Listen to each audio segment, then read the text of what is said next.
Apa hukum panjat pinang? Al aslu fil asya al ibahah.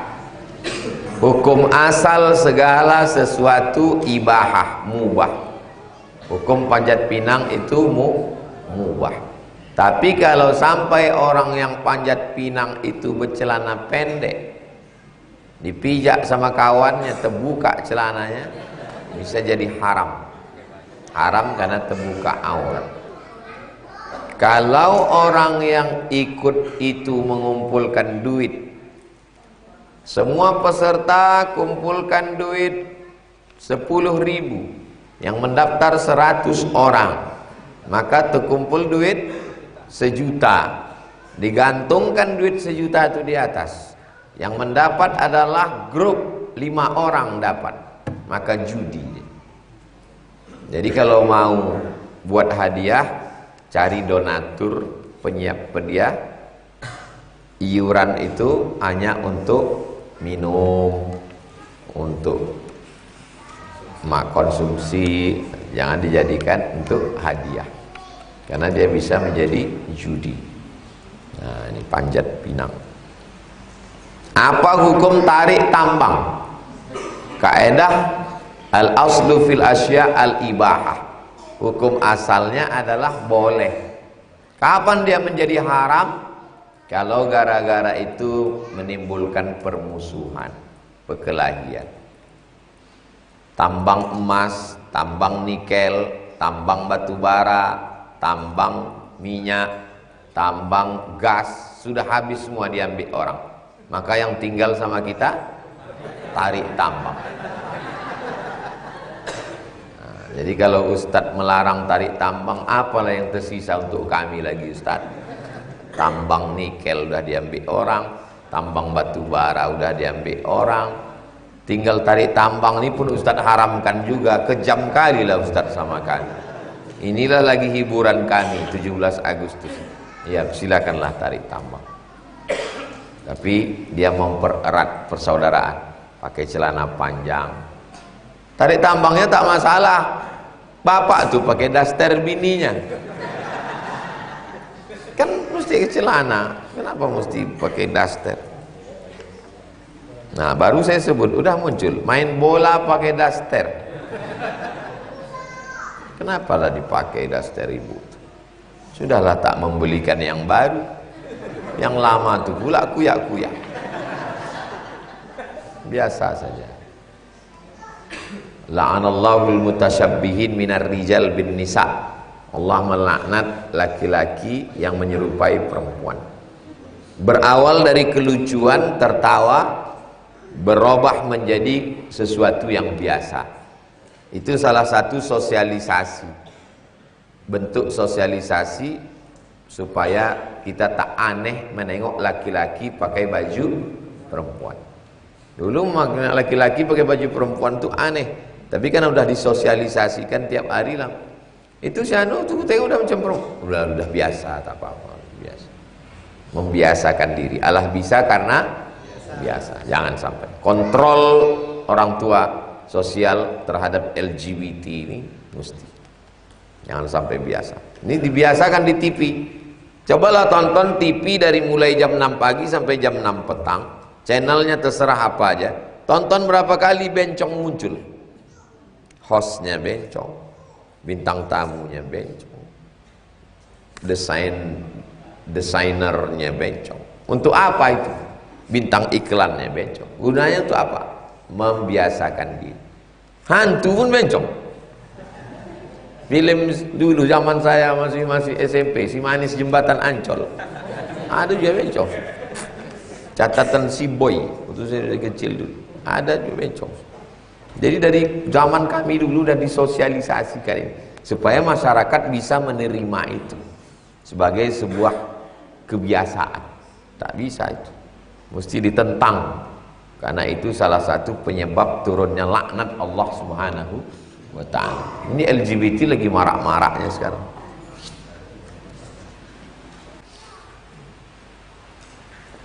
Saya alhamdulillah diterima di Bank Riau Kepri Syariah.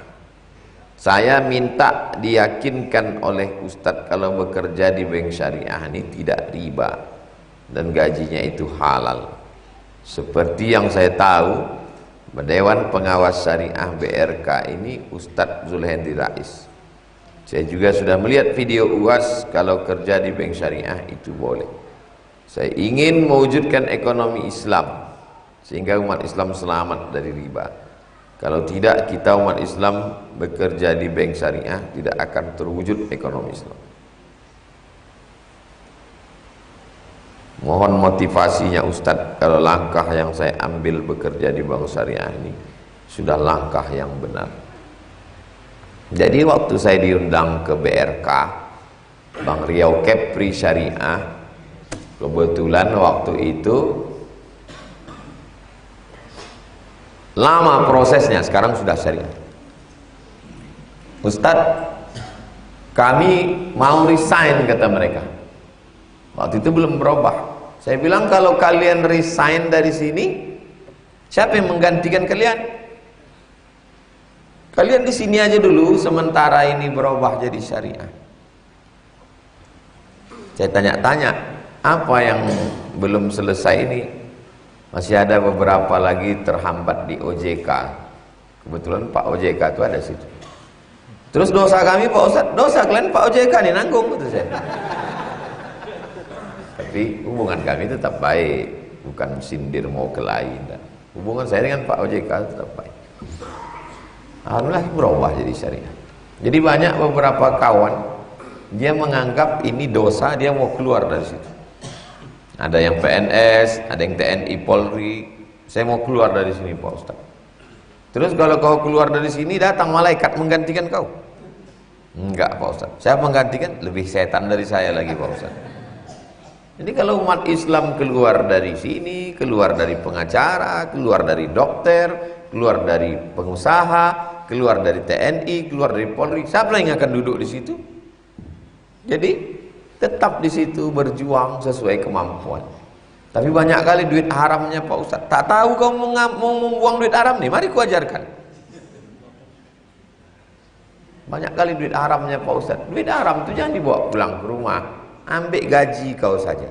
Yang kira-kira haram ini, masa kami pergi ke Jakarta seminggu Pak Ustaz, tanda tangannya 7 hari, cuman 2 hari pulang. Kau hitung 2 hari itu berapa? 2 hari itu 2 juta Pak Ustaz. Yang dikasihnya berapa? 7. Yang 5 itu jangan kau ambil. Kemana kami serahkan? Serahkan untuk masalih ammah, kepentingan umum. Jangan diambil. Tak tahan saya Pak Ustaz. Itulah jihadnya. Itulah jihadnya. Jadi jihad itu sesuai di bidang kita masing-masing. Tetap di situ bertahan. Tetap ngaji, banyak ibadah, kuatkan hati. Karena kalau keluar, apalagi ini sudah syariah, kalau sudah syariah, kalau sudah syariah tak ada jihadnya lagi. Tinggal serius itu, tingkatkan ekonomi syariah dengan produk-produk supaya umat Islam di Riau keluar dari rentenir. Tanam padi, pupuk mahal, mesin irigasi mahal. Dari mana modal? Dari rentenir, lintah darat.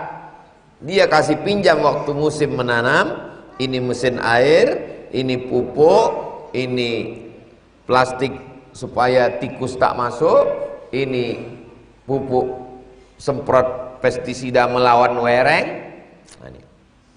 Nanti pas musim panen padi, dialah yang menentukan harga.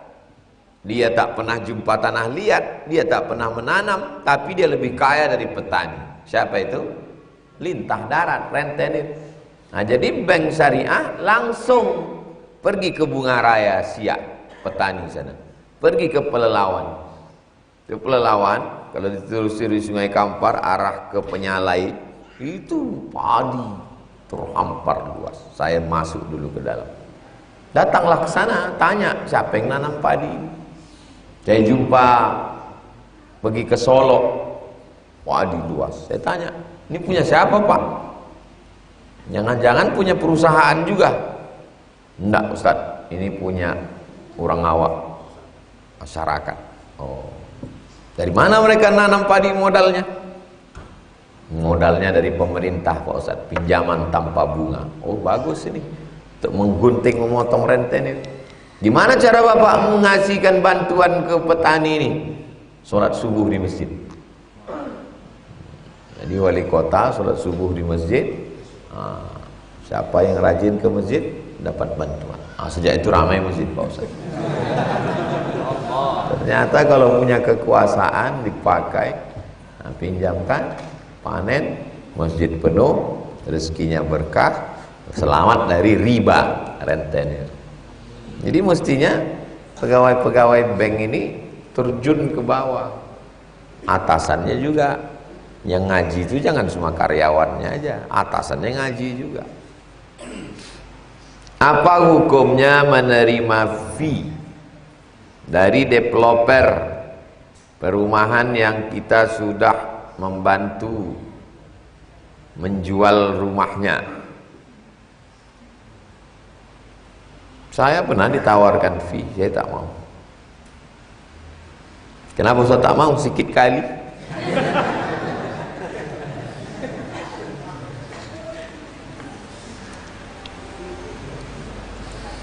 Hukum fee itu adalah hadiah selama tidak menghalalkan yang haram. Misalnya ada orang perumahan minta postingkan dia gambar saya berdiri di depan perumahan dia, saya postingkan. Hukum asalnya halal. Kapan dia jadi haram? Ketika saya bilang hanya satu hembusan nafas ke pusat kota. Nah, itu bohong. Dari Rimbo Panjang berapa kali hembus? Pusat kota. Nah, jadi jangan bohong. Jangan ada kadzib, jangan ada dusta di dalam. Banyak perumahan tidak banjir, tidak pernah banjir. Padahal tiap-tiap hari Ustaz banjir. Gerimis pun banjir Ustaz. Itu bohong. Memang marketing ini orang bohongnya tidak tahu. Mungkin nanti di neraka itu paling banyak orang marketing. Padahal kalau dia jujur pun, jujurnya itu pun masya Allah, jujur aja. Jadi kalau dia dapat fee, maka hukum fee itu halal selama tidak ada ghish, tipu, tidak ada gharar, gambling, judi, tidak ada zulm, aniaya. Ya, orang kan menampilkan gambar rumah, pas ditengok semua gambar menipu, gambar orang. Tengok rupanya filter, 3 kali filter. Nah, itu. Jadi jangan bohong. Jika bersedekah dapat memanjangkan umur. Umur maksudnya seperti apa Ustaz? Umur itu kan sudah tertulis di Lauhil Mahfuz. Idza jaa ajaluhum, kalau ajal sudah sampai, la yastakhiruna sa'atan, tak bisa ditunda, wala yastaqdimun, tak bisa dimajukan. Antum kalau udah ditakdirkan di Lauhil Mahfuz umur mati 60, setengah mati pun antum silaturahim tak bisa ditambah. Tiba-tiba datang hadis, man ahabba ayyubsatalahu fi rizqihi, siapa yang mau lapang rezekinya, wa yunsa'alahu fi asarihi, mau panjang umurnya, falyasil rahimahu, maka hendaklah menyambung tali silaturahim. Udah jelas Allah mengatakan tak bisa bertambah. Mudah-mudahan yang silaturahim ini panjang umur, amin. Katanya satu yang ngaji, mana mungkin bisa bertambah? Setengah mati kita mengaminkan takkan bertambah, itu kata dia. Maka jawabannya 2, kata Syekh Muhammad Mutawalli Asy-Sya'rani. Jawaban yang pertama, yamhullahu ma yasha'u wa yutsbit. Allah Maha Kuasa untuk menghapus Lauhil Mahfuz. Wa yutsbit, Allah Maha Kuasa untuk membiarkan yang udah 60 itu dibiarkannya atau dihapusnya atau ditambahnya. Wa indahu ummul kitab, karena yang punya Lauhil Mahfuz itu dia. Itu serah aku, kata Allah. Yang punya Lauhil Mahfuz aku. Mau ku hapus, mau ku tambah, yang punya aku kenapa kau urus, gitu Allah. Makna pertama dalam kitab Al-Fatawa Al-Kubra, fatwa besar Syekh Muhammad Mutawalli Sya'rawi. Buku itu saya beli di Kairo, sampulnya biru, dipinjam Ustadz 10 tahun yang lalu, tak balik sampai sekarang. Dia katanya mau nulis disertasi, pinjam, saya antarkan, saya mengantarkan sampai sekarang. Mungkin mesti saya jemput juga. Al-Fatawa Al-Kubra. Jawaban yang kedua, kata dia umur tak bertambah. Kalau yang pertama tadi bertambah atau tak bertambah? Bertambah. Jawaban yang kedua, umurnya tak bertambah, tapi isinya bertambah. Cemana umur tak bertambah, isinya bertambah? Umurnya 660 ml.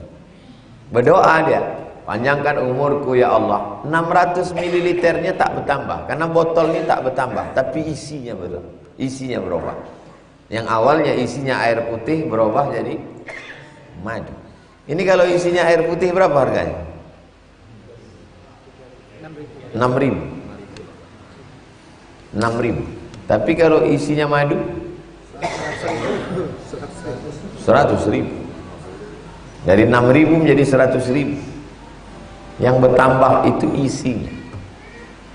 Tak paham saya Pak Ustaz, cuma isinya? Ya isinya bertambah. Antum ditakdirkan Allah mati umur 25 tahun.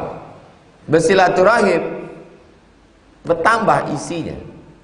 Ada orang umur 25 tahun, rumah kerja mati. Tapi dia umur 25 tahun, isinya silaturahim dengan kiai, dapat ilmu. Silaturahim rumah tahfiz, hafal Quran. Silaturahim dengan kerja halal, dapat rezeki. Umurnya tetap 25, isinya. Paham? Saya ada tetangga rajin ke masjid, selalu masbuk sholatnya. Apa hukumnya Ustaz? Kalau saya ke masjid, dia masih menyapu halaman, membersihkan kandang burung, menyuci Honda. Pokoknya ada aja yang dikerjakan. Jadi orang sekarang beramal itu tidak dengan ilmu, tapi membandingkan dengan orang lain. Kau kenapa imam muda qad qamatis shalah masjid? Kenapa kau terlambat masbuk terus ke masjid? Emang masih syukur aku sembahyang. Awanku tak sembahyang, biniku tak sembahyang, mertuaku pun tak sembahyang. Jadi orang beramal itu bukan karena ilmu, tapi karena menengok orang lain. Ini tak betul. Jadi sahabat Nabi dulu, kalau dia masbuk, dia takziah 3 hari. Buka kitab Al-Fiqhul Islami wa Adillatuh tentang bab salat jamaah. Kalau dia ke masjid, imam sudah takbiratul ihram, sudah ruku, gara-gara dia tak dengar, dia bersedih 3 hari. Kalau sampai dia ke masjid, orang sudah sholat, 7 hari dia berduka cita. Sekarang terdengar. Makanya yang bagus itu adalah intizarus sholat, menunggu sholat. Tengok waktu sholat Pekanbaru, zuhur jam berapa? 12.25. Jam 12.20 udah masuk masjid, tahiyatul masjid. Tenang, tunggu azan. Habis azan qabliyah zuhur. Itu yang paling bagus. Beramal ni macam kacamata kuda, fokus ke depan lillahi ta'ala, cakap orang tak kita pedulikan. Jangan beramal karena orang. Nanti kalau orang tak ada, kita tak beramal. Jangan yang dijadikan standar amal adalah orang, tapi standar orang adalah amal. Jangan menilai kebenaran dari orang, tapi nilailah orang dengan standar kebenaran. Jangan nilai kebenaran dengan standar Abdul Somad, nilailah Abdul Somad dengan standar kebenaran. Kalau Abdul Somad benar, kami ikut. Kalau Abdul Somad tak benar, kami tak ikut. Karena standarnya bukan Abdul Somad, tapi kebenaran. Begitu juga dalam beramal. Beramal karena orang, bahaya kita.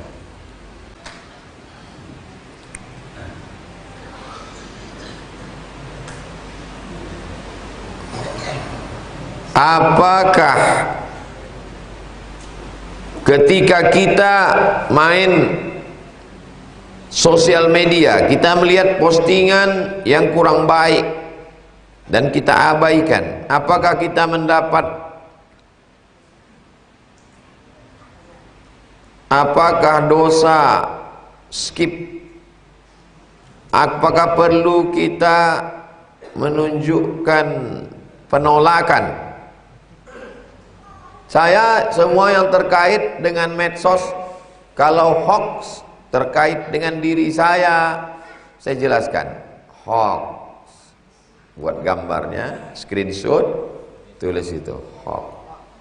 Kalau terkait tentang perbuatan yang melanggar, umum saja, umum. Macam saya menjelaskan ini, umum saja. Karena kalau satu postingan orang saya screenshot lalu saya naikkan ke laman web, itu mengiklankan gratis untuk dia. Jadi bahas secara umum saja. Setiap masalah, dulu tentang perempuan berfoto menjulurkan lidah, selalu saya bahas itu. Segala fenomena itu dibahas. Perempuan selfie sendirian dibahas. Tapi tidak secara khusus, secara am, secara umum, supaya semua orang sadar. Itu amar ma'ruf nahi mungkar di medsos. Antum sanggup buat video pendek, tapi yang sebut, jangan itu nyari kelahi. Orang tidak ingat pesannya, yang diingat orang personnya. Kita ini mau person atau pesan? Pesan, bukan person. Buat video pendek. Lalu kemudian kalau tak sanggup, antum takut kena serang, ambil video ulama, ambil video ulama, video Ustadz Adi Hidayat, video Buya Yahya, ambil posting di posting yang sesuai. Saya menemukan banyak sekali video-video saya tausiah yang dipotong oleh jamaah yang positif-positif, yang saya sendiri pun tak ingat kapan saya mencakapkannya. Jadi pas saya tonton, bagus sekali. Artinya dia mendengarkan itu dari awal sampai akhir. Didengarkannya dari awal, di menit berapa dia memotong itu. Itu kan dia mendengarkannya serius. Dengarkannya, habis itu dipotong ya menit segini. Saya tengok apanya, foto. Dia bisa menemukan itu kan artinya dia nonton dari awal sampai akhir. Keseriusan dia. Jadi antum kalau sanggup terkait dengan segala hal, masalah jilbab, masalah rokok, masalah LGBT, masalah pergaulan,